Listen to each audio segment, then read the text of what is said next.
கடவுள் நம்மோடு இருக்கின்றார், கடவுள் நம்மோடு இருக்கின்றார், கடவுள் நம்மோடு இருக்கின்றார், கடவுள் நம்மோடு இருக்கின்றார்.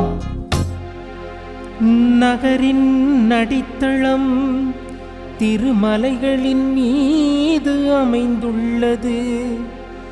யாக்கோபின் உறைவிடங்கள் அனைத்தையும் விட ஆண்டவர் சீயோன் நகர வாயில்களை விரும்புகின்றார். கடவுளின் நகரே, உன்னை பற்றி மேன்மையானவை பேசப்படுகின்றன.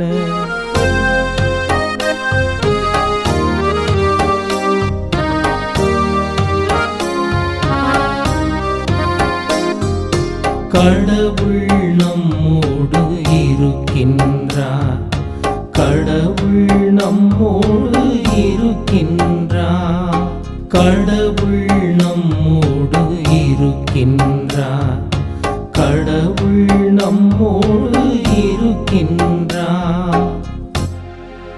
எகிப்தையும் பாபிலோனையும் என்னை அறிந்தவைகளாக கொள்வேன். பெலிஸ்தியர், தீர் மற்றும் எத்தியோப்பியா நாட்டினரை குறித்து இவர்கள் இங்கேயே பிறந்தவர்கள் என்று கூறப்படும். இங்கேதான் எல்லோரும் பிறந்தனர். உன்னதர் தாமே அதை நிலைநாட்டியுள்ளார் என்று சீயோனை பற்றி சொல்லப்படும்.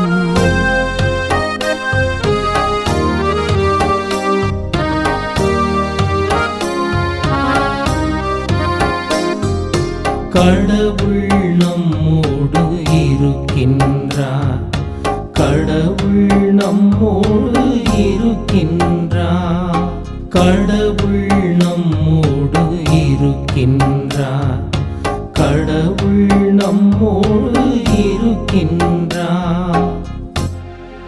மக்களினங்களின் பெயர்களை பதிவு செய்யும் போது இவர் இங்கேதான் பிறந்தார் என ஆண்டவர் எழுதுவார்.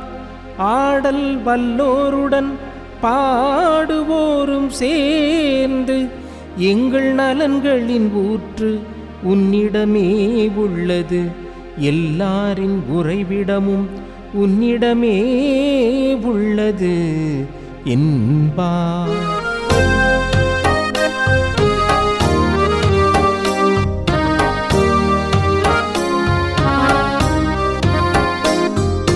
கடவுள் நம்மோடு இருக்கின்றார், கடவுள் நம்மோடு இருக்கின்றார், கடவுள் நம்மோடு இருக்கின்றார், கடவுள் நம்மோடு இருக்கின்றார்.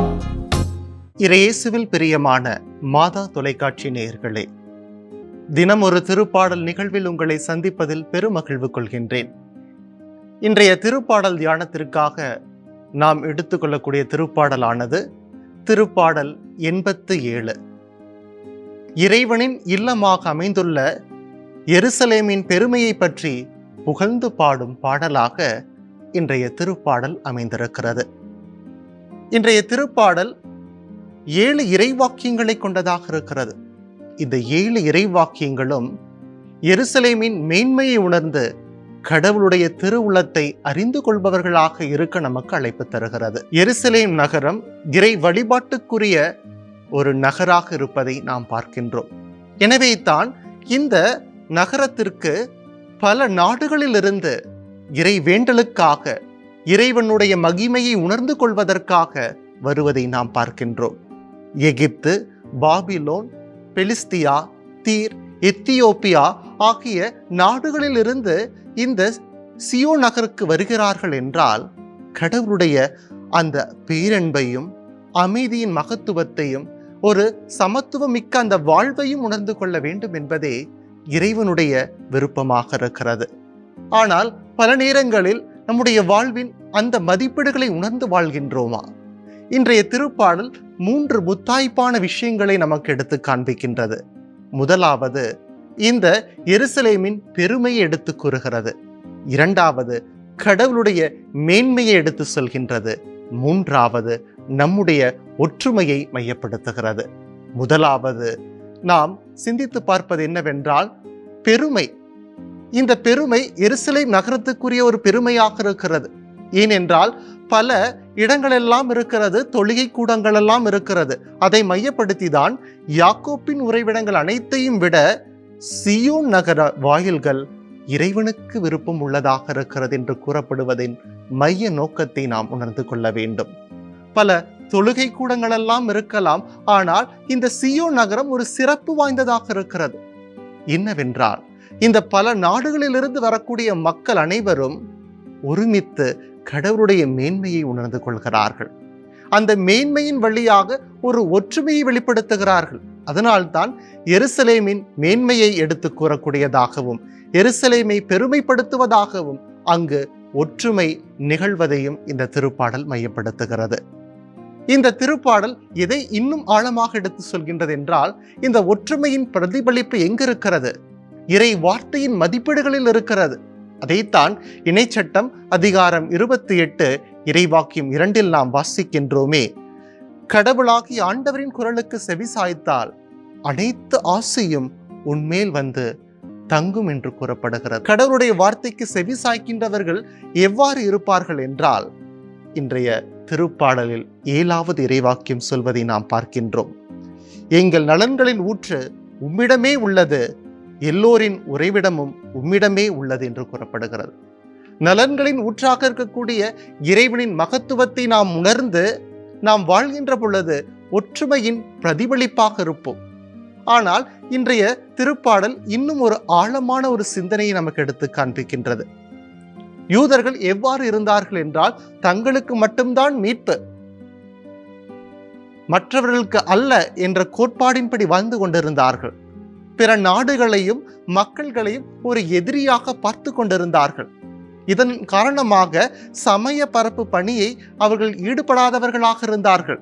எங்களுக்குரியவர்கள் மட்டும் இந்த இனத்தில் இருந்தால் போதும், எங்களுக்கு மட்டும்தான் மீட்பு என்கின்ற அந்த மனப்பான்மையில் வாழ்ந்து கொண்டிருந்தார்கள்.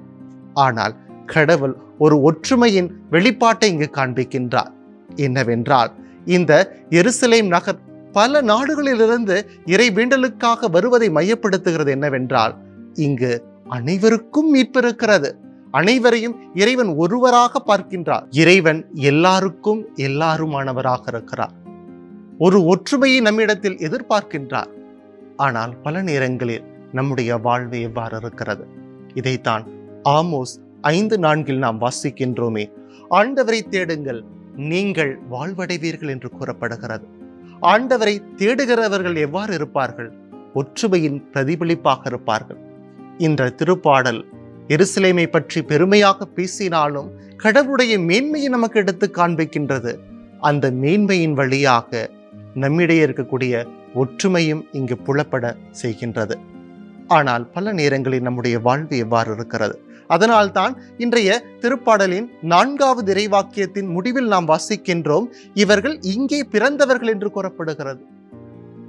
எகிப்தில் இருக்கிறார்கள், பாபிலோனில் இருக்கிறார்கள், பெலிஸ்தீராக இருக்கிறார்கள், தீர் நாட்டில் வாழ்கிறார்கள், எத்தியோப்பியாவில் இருக்கிறார்கள். இவர்கள் எல்லாம் நாட்டில் வாழ்ந்தாலும் வெவ்வேறு முறைகளை கடைபிடித்தாலும் இங்கு ஒருமிக்க குழுமி இருக்கிறார்கள் என்றால் எதை மையப்படுத்துகிறது? இறைவன் நம்மிடத்தில் ஒற்றுமையை எதிர்பார்க்கிறார். ஆனால் பல நேரங்களில் அந்த ஒற்றுமையின் மதிப்பீடுகளின்படி நாம் வாழ்ந்து கொண்டிருக்கிறோமா? இதைதான் திருப்பாடல் 121 இறைவாக்கியம் 1-2 நாம் வாசிக்கின்றோமே. மலைகளை நோக்கி எங்கள் கண்களை உயர்த்திருக்கிறோம், எங்கிருந்து எனக்கு உதவி வரும்? விண்ணையும் மண்ணையும் உண்டாக்கின ஆண்டவரிடமிருந்து எனக்கு உதவி வரும் என்று கூறப்படுகிறது. அந்த சியோன் நகரத்தை நாம் எதிர்நோக்கி இருப்பதன் மையப்பொருள் என்னவென்றால், கடவுளுடைய மேன்மையை உணர்ந்து ஒற்றுமையோடு வாழ்ந்து இறைவனுடைய திருவுள்ளத்தை நிறைவேற்றுபவர்களாக இருக்க வேண்டும் என்பதை கற்றுத்தருவதற்குத்தான். ஆனால் நாம் எவ்வாறு வாழ்ந்து கொண்டிருக்கிறோம்? ஒற்றுமையை வெளிப்படுத்துபவர்களாக இருக்கிறோமா? மன்றாடுவோமா? எங்களை என்னாலும் நேசித்து வழிநடத்தும் எங்கள் அன்பின் பரலோக தந்தையே, ஒற்றுமையின் பிரதிபலிப்பாக நாங்கள் வாழ தவறிவிட்டோம். ஆனால் உம்முடைய மகத்துவத்தை உணர்ந்து கொள்கின்ற பொழுது ஒற்றுமையோடு உம்முடைய திட்டத்தின்படி வாழ எங்கள் ஆண்டவராகிய இயேசு கிறிஸ்து வழியாக உம்மை மன்றாடுகின்றோம். ஆமென்.